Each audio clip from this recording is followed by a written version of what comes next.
दोस्तों, आज Israel versus Palestine के बीच चल रही वॉर को 6 महीने से भी ज्यादा हो गए हैं और इन 6 महीनों में इसराइल ने 34,000 से भी ज्यादा मासूम फिलिस्तीनियों को मार दिया। पर अब इस वॉर ने एक नया रुख आजमा लिया है, इसराइल वर्सेस ईरान। 14 अप्रैल को ईरान ने इसराइल पर 170 ड्रोन मिसाइल, 30 क्रूज मिसाइल और 120 बैलिस्टिक मिसाइल से हमला किया। पर ये ईरान का काउंटर अटैक था। दरअसल इस अटैक की कहानी शुरू होती है 1 अप्रैल को, जब इसराइल ने सीरिया की राजधानी दमास्कस में ईरान की एम्बेसी पर हमला किया। और किसी भी देश की एम्बेसी पर हमला करने का मतलब होता है मानो कि उस देश पर हमला हुआ हो। और इस अटैक में कुल 16 लोग मारे गए हैं, जिसमें से 7 Islamic revolutionary guards corps soldiers, 5 Iran based military man, एक हिजबुल्लाह फाइटर, एक ईरानियन एडवाइजर और 2 सिविलियंस मारे गए। और जो 7 इस्लामिक रेवोल्यूशनरी के गार्ड्स मारे गए, उसमें से एक थे मोहम्मद रेजा जाहिदी, जो कि IRGC यानी इस्लामिक रेवोल्यूशनरी गार्ड्स कॉर्प्स के हेड और कुछ फोर्स के सीनियर कमांडर थे। और IRGC की इस पोस्ट का रोल इतना होता है कि ये national security, internal and border security, इसके अलावा law enforcement and Iran missile force, इन सब पर IRGC का ही कंट्रोल होता है।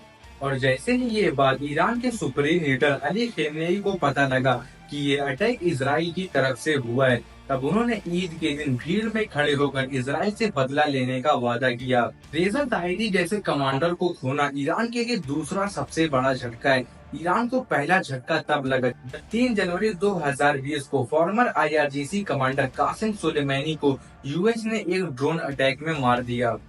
और ये अटैक ऐसे वक्त हुआ जब इसराइल और गाजा के बीच वॉर चल रही है और ईरान ओपनली गाजा को सपोर्ट कर रहा है। इस वॉर में अमेरिका और रशिया का क्या रोल है? अगर अमेरिका और रशिया इस वॉर में उतर गए तो सारे देशों को ना चाहते हुए भी इस वॉर में उतरना पड़ेगा। क्या ये वर्ल्ड वॉर 3 की आहट है? और ईरान और इसराइल की इस लड़ाई में इंडिया का किस तरह से नुकसान होगा? आइए समझने की कोशिश करते हैं आज की इस video.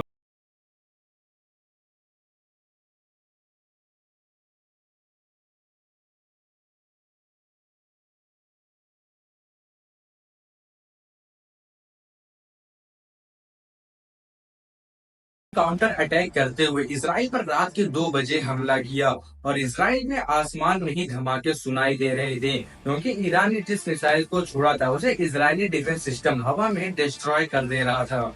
The times of Israel की रिपोर्ट के हिसाब से लगभग मोस्ट ऑफ द मिसाइल्स को हवा में ही डिस्ट्रॉय कर दिया गया। कुछ ही मिसाइल जमीन तक पहुंच पाई। अगर ईरान और इसराइल के बीच लड़ाई शुरू हुई तो इसका नतीजा सारे देशों को भुगतना पड़ेगा, क्योंकि ईरान के पास सबसे ज्यादा क्रूड ऑयल है, तो वहीं इसराइल को भी अपने सारे इंपोर्ट एक्सपोर्ट को रोकना पड़ेगा। सारे देश भी यही चाहते हैं कि वॉर की सिचुएशन ना पैदा होने पाए। ईरान ने भी इस अटैक के बाद ये स्टेटमेंट दिया कि ये इसराइल के द्वारा ईरान एम्बेसी पर हमला करने का रिवेंज था और ईरान अब अटैक नहीं करेगा। पर साथ ही ईरान का ये भी कहना है कि अगर अब इसराइल ने ये दोबारा गलती की तो ये माफ नहीं किया जाएगा। और जब 7 अक्टूबर को हमास ने इसराइल पर हमला किया था तब अमेरिका ने इसकी कड़ी निंदा की थी। और जब इसराइल ने ईरान की एम्बेसी पर हमला किया तब अमेरिका कुछ नहीं बोला। पर सबसे जरूरी सवाल, क्या इसराइल ईरान के सामने टिक पाएगा या ईरान इसराइल के मॉडर्न वेपन्स के सामने? हम सब जानते हैं कि इसराइल को सबसे ज्यादा सपोर्ट करता है अमेरिका, पर इसराइल भी कोई कमजोर देश नहीं है। इसराइल की जो सबसे बड़ी ताकत है वो है इसका एरो डिफेंस सिस्टम, जिसने ईरान की मिसाइल्स को हवा में ही डिटेक्ट करके डिस्ट्रॉय कर दिया। और ये एरो डिफेंस सिस्टम इस तरह काम करता है कि जैसे ही इसे सिग्नल मिलता है कि कोई मिसाइल इस तरफ आ रहा है, तो फौरन ये उसकी स्पीड डायरेक्शन को डिटेक्ट करके एक एरो टाइप का रॉकेट लॉन्च करता है, जो जाकर सीधा उस मिसाइल से टकराता है और डिस्ट्रॉय हो जाता है। और ऐसा पहली बार हुआ है कि ईरान ने अपनी जमीन से डायरेक्ट इसराइल पर अटैक किया है।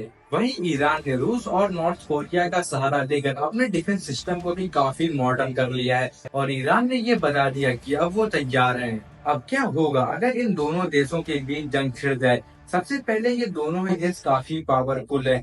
GFP global fire power organisation के अकॉर्डिंग ईरान दुनिया का 14वां सबसे पावरफुल देश है, वहीं इसराइल 17वां सबसे पावरफुल कंट्री।